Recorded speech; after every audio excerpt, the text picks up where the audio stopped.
When you think about it, all law, all legislation is about the restriction of freedom. That's exactly what we're doing here, is we are restricting freedom, but we're doing it for the common good. You will see throughout our Constitution, yes, you have rights, but they are restricted for the common good.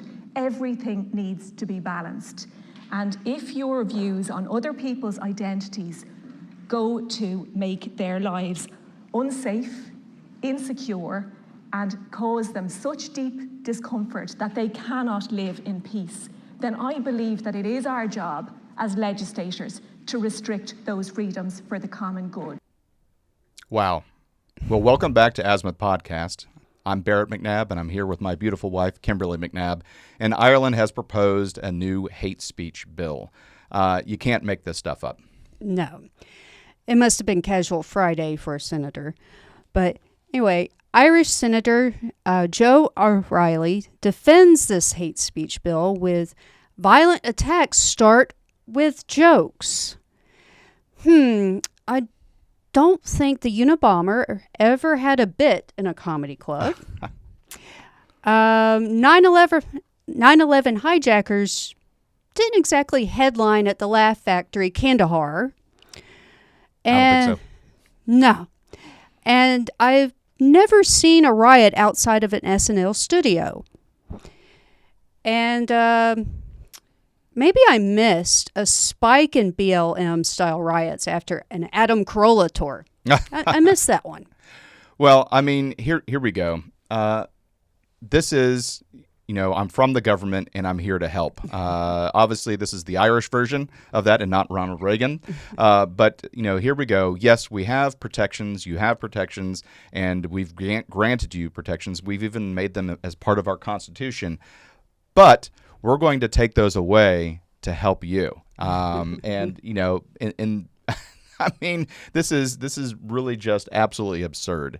I mean, if you look at the United States, I know there's a lot of criticism in the United States from a variety of people. A lot of times on the left, they're not proud to be American. They're hate our country, but they do not appreciate the value that you have in living in actually a free society like the United States of America.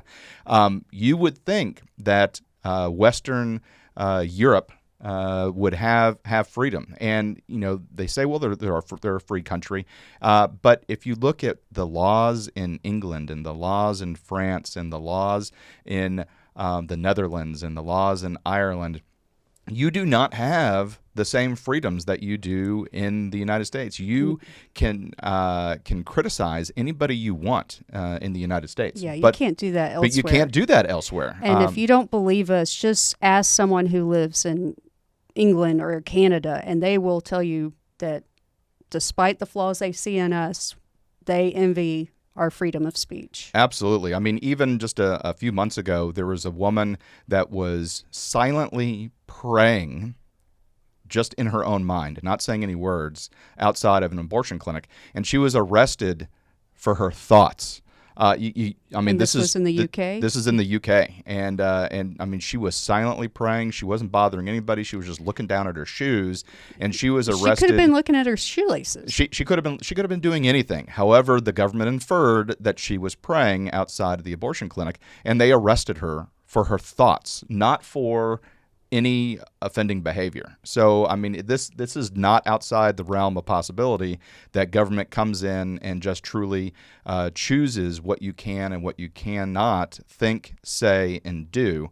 And obviously, there's, in the good interest to prevent crime, to say that murder is illegal, but to have thought police do a little minority report pre-crime and arresting people for pre-crime is a little, I think, out of the realm of. I think they're more interested in not offending non-citizens. I mean, these people they have no obligation to, or anyone else that breaks the law.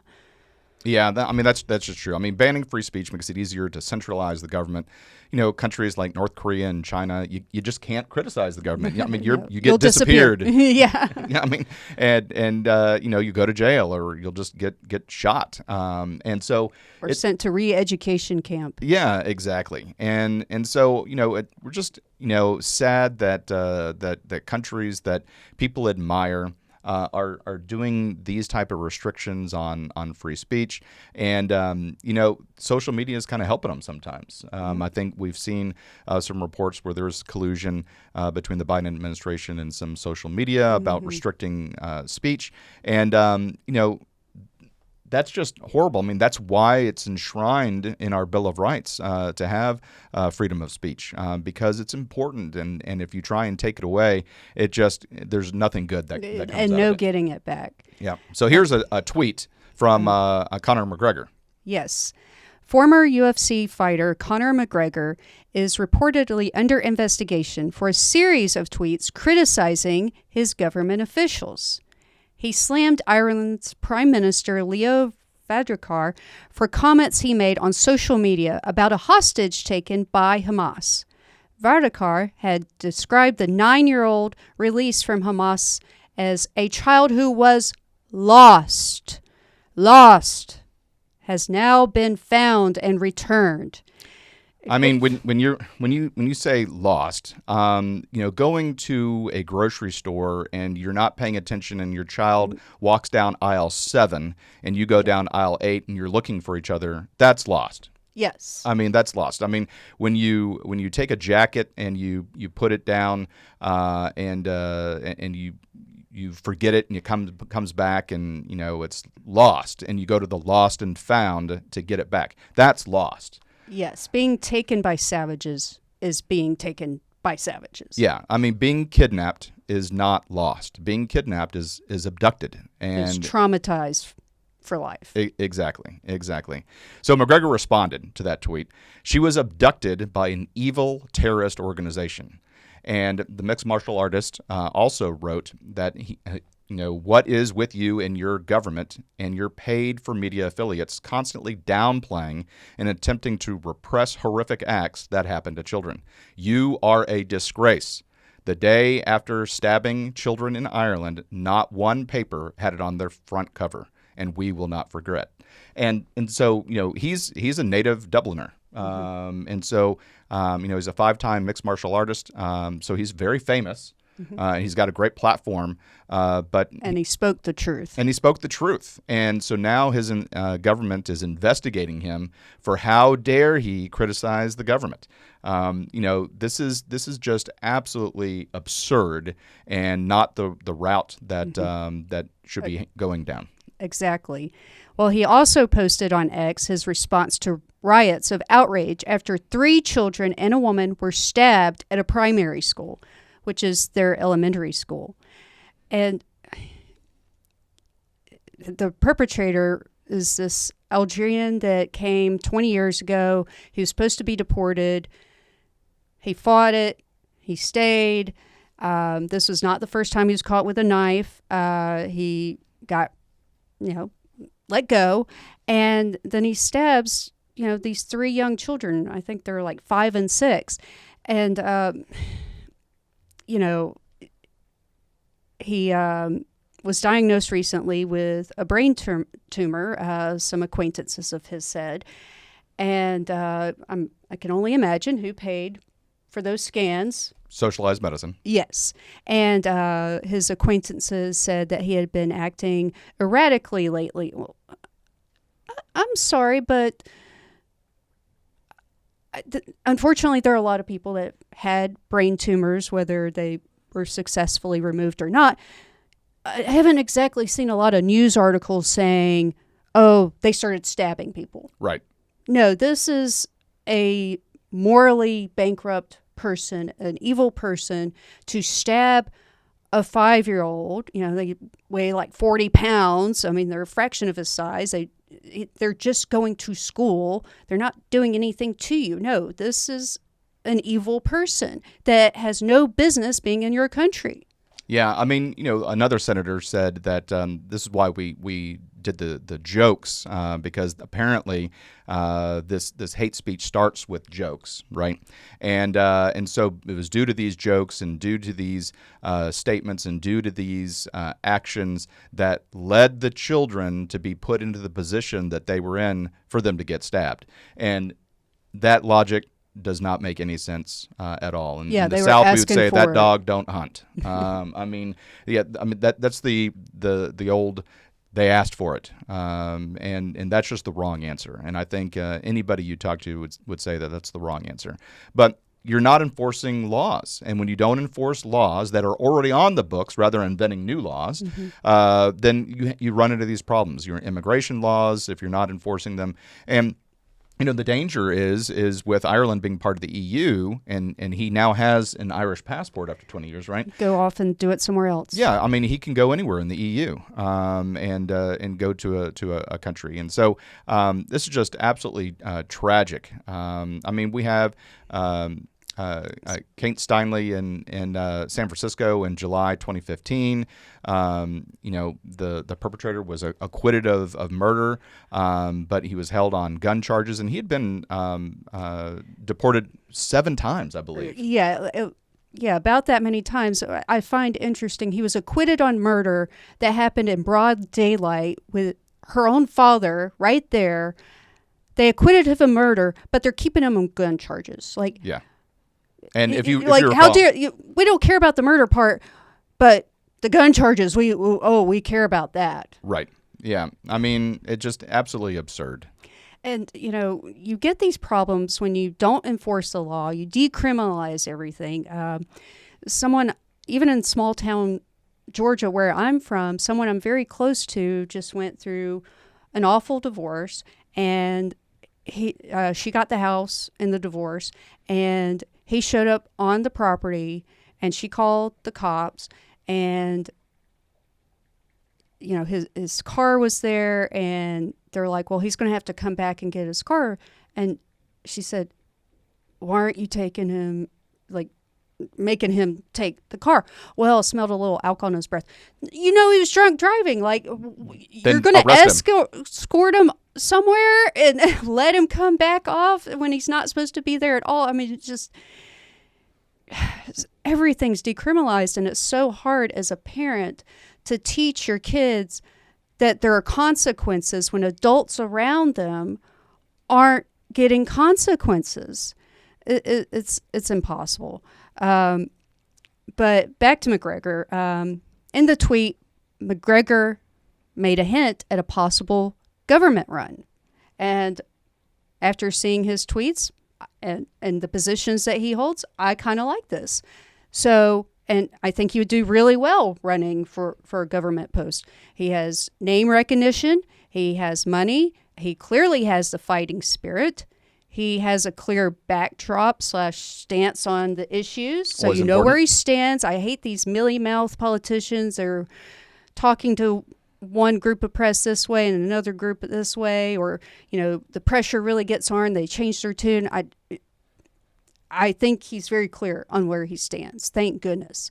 And then if they do prosecute / persecute him for these tweets, like Trump here in the United States, depending on who you ask, he might get more popular. Supporters will see him as a martyr, and he'll get more popularity. And then as a parent, I also like the idea that he has his 4th kid coming right now, per his X account. So to me, when you have children, you have skin in the game for what the future is going to look like. And so personally, I think that's a good thing. That's another bonus for him. Yeah, I agree. But one has to ask, why? Why do we care? Ireland is over there. Yeah, far away. I mean, but it's because we're all intertwined, and what happens in other countries gets tried to be brought over here. Whether it's single payer health, whether it's this, that, or the other. Yeah, one day it's Britain or the UK, then it's Canada, then it's California, and then the next thing you know, it shows up in Austin, Texas. Yeah, absolutely. I mean, so we need to be able to hold politicians accountable, and we need to make sure that that hopefully this proposed law does not get passed, does not go into effect. But for us over here, again, we need to be able to have our freedom of speech so that we can have the town square and to hold our politicians accountable and to criticize and let politicians know what it is that we actually want. It's not necessarily the 3-person poll that you took that 90% of Americans feel that this is the way to go, and you only interviewed 4 people or 3 people or whatever. You need to hear all of us. Yes. Because without it, politicians, anybody in public office or well-known status like celebrities, they tend to only talk to each other and don't get out amongst the riffraff or whatever, and so they kind of forget what real people problems are or the effects of policies or things that they make or things they say. And I think officials need to be more concerned about enforcing the laws that are already on the books, God forbid, do their jobs, and then maybe they won't need to worry about what critical right-wingers say about them. Well, it's also difficult for politicians to centralize power when the ability for the public to speak out and bring things to the light of day. And I think that's super important as well. Exactly. Now, on a religious note, in the Jewish faith, the Talmudic law is not as concerned with presenting the, quote, official point of view, aka what an authoritarian government says. Okay. It's more concerned with arguing the pros and cons of each issue. And you know what? Sometimes you are not going to like one of those, the pros or the cons. But both are necessary in hearing. And how are you supposed to fix problems if you can't talk about them? Right, and get multiple points of view. Exactly. And, also, as horrific as all the anti-Semitism that's being exposed is, it is revealing the core of what some of these people are. And it's just shocking what it is. But without free speech, you cannot get to the core of what a person is. Right. Because they'll never now speak or they'll be afraid to speak. Now we know who they are as well. Yes. And, with freedom of speech, we clear up misconceptions. We learn about differences or hammer out and actually strengthen our own arguments. And that is just beyond important to me. Absolutely. I couldn't agree more. Yeah, absolutely. Well, this concludes this segment of Azimuth Podcast. Please stay tuned after these messages. Hi, everyone. Thank you for listening. If you enjoy our show with all the stories we share, we would love your support. And it's as easy as clicking that subscribe or follow button. This will ensure you never miss an episode and keeps us bringing you these important stories. Your support makes a huge difference. Thank you so much for being part of our podcast family. Thanks, and keep tuning in.